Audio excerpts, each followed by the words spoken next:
Hello everybody and welcome! In this video I will show you how to fix Bluetooth pairing issues for your headphones JBL Quantum 810. So firstly, make sure that your Bluetooth is turned on, and now you can click on it at the device list. We did it, but if it didn't help you, we should make a soft reset.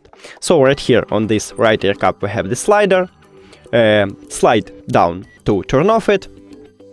Now it's disconnecting, and then slide up to turn on it. Now click on it, and we also did it.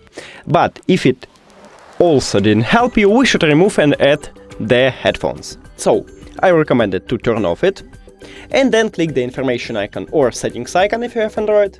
Forget this device, forget device. Also, if you have Android, click pair a new device, and after that turn on it, and press and hold Bluetooth button to enter pairing mode. Now click on it, and we did it! Thank you for watching this video. If you found it helpful, please consider subscribing to channel and leave the like on the video. It's really important to us. See you later!